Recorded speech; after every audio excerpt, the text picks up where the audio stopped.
Assalamualaikum warahmatullahi wabarakatuh. Bertemu lagi di pelajaran biologi kelas 8 masih dengan Ibu Suginingsih.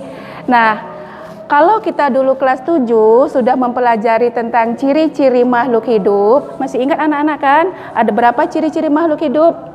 Iya, ada 7. Ada makan, minum, kemudian bernapas, kemudian bergerak, dan lain-lainnya.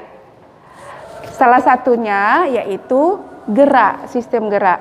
Nah, sekarang kita khusus mempelajari tentang sistem gerak.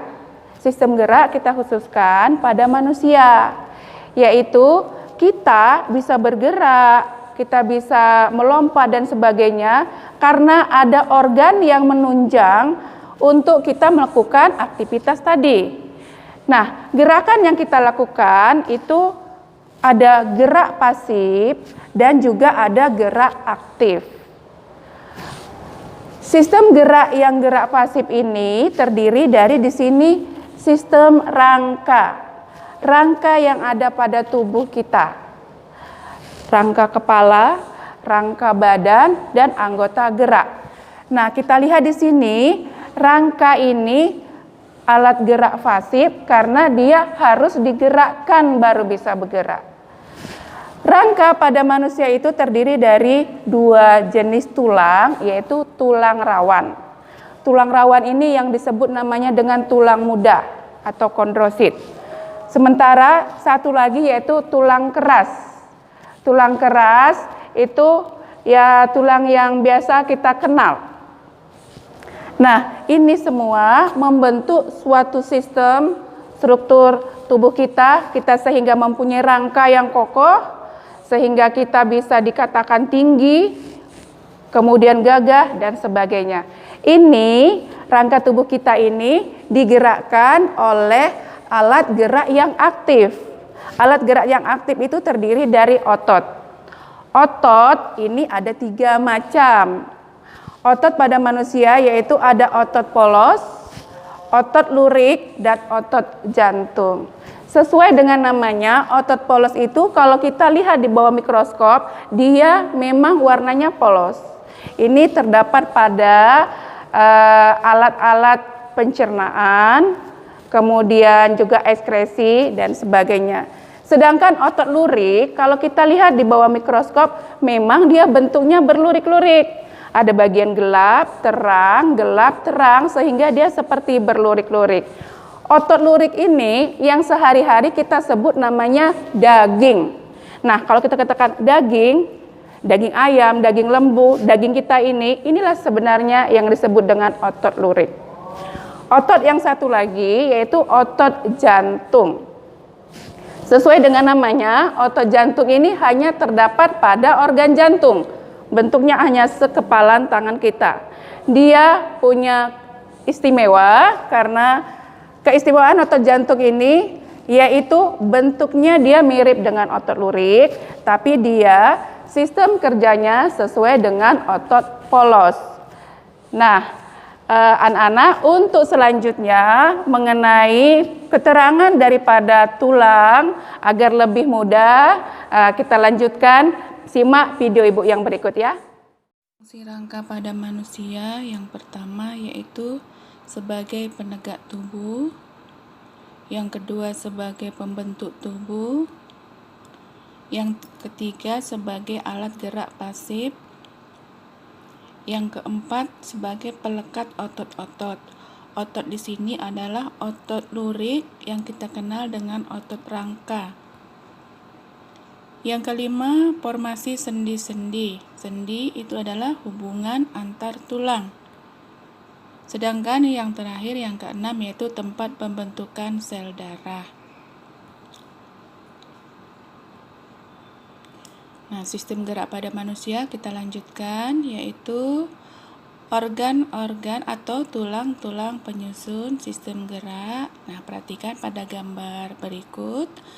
Yang pertama yaitu bagian tengkorak, yang kedua yaitu bagian badan, yang ketiga yaitu bagian anggota gerak.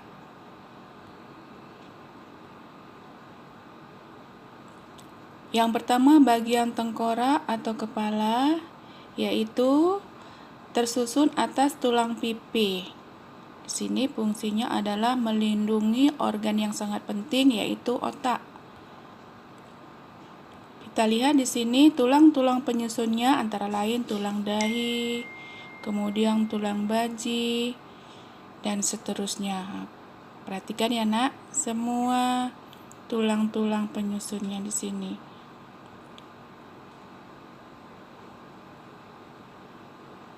Yang kedua, bagian badan. Rangka badan yaitu terdiri dari tulang belakang, kemudian tulang rusuk, tulang dada, gelang bahu, gelang panggul. Nah, perhatikan di sini adalah ruas-ruas tulang belakang pada manusia.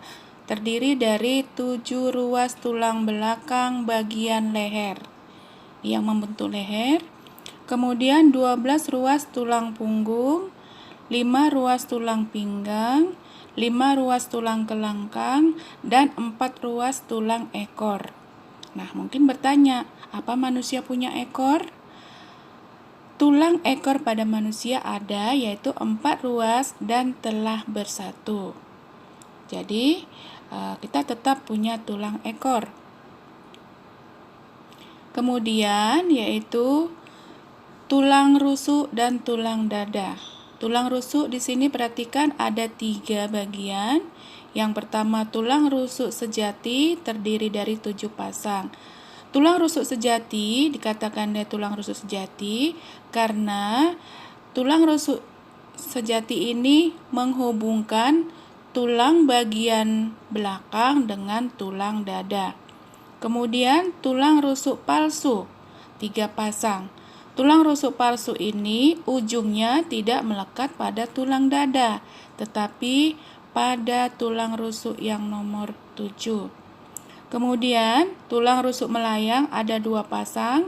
Kamu perhatikan di situ ujungnya memang dia tidak melekat ke tulang dada ataupun ke tulang rusuk lainnya. Nah, bagian yang depan yaitu tulang dada ada 3 bagian, tulang hulu, tulang badan, dan tulang taju pedang. Berikutnya, tulang bahu atau gelang bahu terdiri dari tulang selangka dan tulang belikat. Selanjutnya, di sini gelang panggul. Dia dikatakan gelang panggul karena tulang-tulang usus, tulang duduk, dan tulang kemaluan bersatu membentuk suatu gelang atau lingkaran.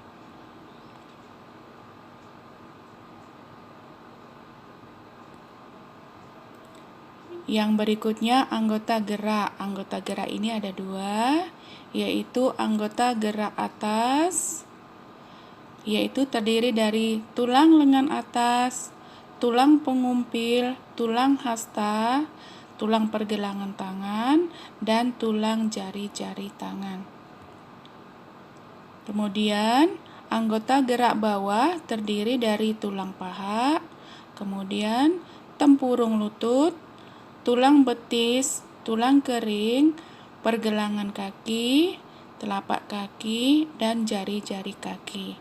Nah, tempurung lutut ini seandainya terantuk atau misalnya terjadi benturan yang keras bisa bergeser. Kemudian tulang kering itu adalah tulang yang sebelah depan kalau terantuk akan terasa sangat sakit.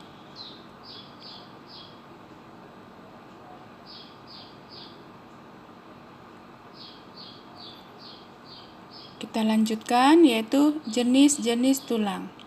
Tulang-tulang yang menyusun rangka pada manusia yaitu yang pertama ada tulang rawan yang disebut juga dengan tulang muda.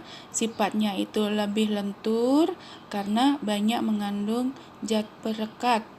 Kemudian kondrositnya juga tinggi. Kita lihat di sini yaitu Nah, yang warna hijau kebiruan ini adalah tulang rawan yang menghubungkan tulang rusuk dengan tulang dada.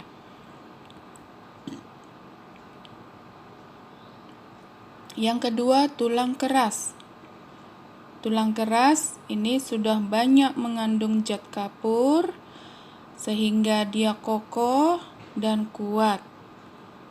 Contohnya di sini adalah tulang paha.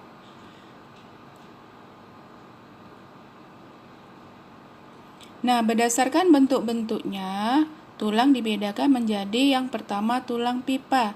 Sesuai dengan namanya, tulang pipa ini biasanya bentuknya bulat, panjang, dan berongga. Kemudian di dalamnya terdapat sumsum. Contohnya yaitu ada tulang paha, tulang lengan atas, kemudian jari-jari tangan. Ini contoh dari tulang paha. Kemudian tulang pipih. Tulang pipih yaitu yang bentuknya pipih atau gepeng. Yaitu di dalamnya berisi sumsum merah sehingga di sini tempat diproduksinya sel-sel darah. Contohnya tulang belikat, tulang dada, tulang rusuk. Nah, ini contohnya bentuk dari tulang pipih yaitu pada tulang belikat. Selanjutnya, tulang pendek. Sesuai dengan namanya, maka bentuk dari tulang ini adalah pendek-pendek. Contohnya yaitu pada ruas-ruas tulang belakang, kemudian pada pergelangan tangan dan pergelangan kaki. Ini contoh tulang pendek pada ruas-ruas tulang belakang. Persendian yaitu seperti yang Ibu bilang tadi, sendi yaitu hubungan antar tulang. Tulang-tulang penyusun rangka tubuh manusia itu sangat banyak, antara yang satu dengan yang lain itu dihubungkan dengan sendi. Jenis-jenis sendi ada 3, yaitu sendi mati, sendi kaku, dan sendi gerak. Yang pertama, sendi mati. Maksudnya sendi mati yaitu hubungan antar tulang yang tidak bisa digerakkan lagi. Contohnya yaitu pada hubungan antara tulang tengkorak. Antara tulang tengkorak yang satu dengan yang lain tidak bisa digerakkan. Yang kedua yaitu sendi kaku. Sendi kaku ini adalah hubungan antar tulang yang masih bisa digerakkan tetapi gerakannya terbatas. Contohnya yaitu antara tulang dada dengan tulang rusuk. Gerakannya terbatas misalnya pada saat kita menarik napas panjang, rongga dada menjadi mengembang. Nah, disitulah terjadi gerakan. Yang ketiga, sendi gerak. Sesuai dengan namanya, maka sendi gerak ini memungkinkan gerakan yang lebih bebas. Contohnya di sini kita lihat yang pada leher, kemudian bahu, kemudian siku. Sendi gerak contohnya tadi kita ambil yaitu sendi engsel, sendi putar, sendi peluru, dan sendi pelana. Contoh sendi engsel yaitu yang terdapat pada siku dan lutut. Sedangkan sendi putar yaitu yang terdapat antara tulang hasta dan tulang pengumpil ketika tangan kita menengadah dan menelungkup, si tulang pengumpil akan memutari tulang hasta. Kemudian sendi peluru. Sendi peluru ini sendi yang paling bebas digerakkan, bisa 360, bisa 180. Berikutnya yaitu sendi pelana. Sesuai dengan namanya, seperti pelana pada kuda yang memungkinkan gerakan maju ke depan dan ke belakang, yaitu terdapat pada pangkal jari, contohnya pada ibu jari, sehingga kita bisa menggerakkan ibu jari kita ke depan dan belakang. Nah, sampai sini yaitu keterangan Ibu tentang sistem rangka. Untuk sistem otot, kita lanjutkan pada pertemuan berikutnya. Ibu sudahi sampai sini. Assalamualaikum warahmatullahi wabarakatuh.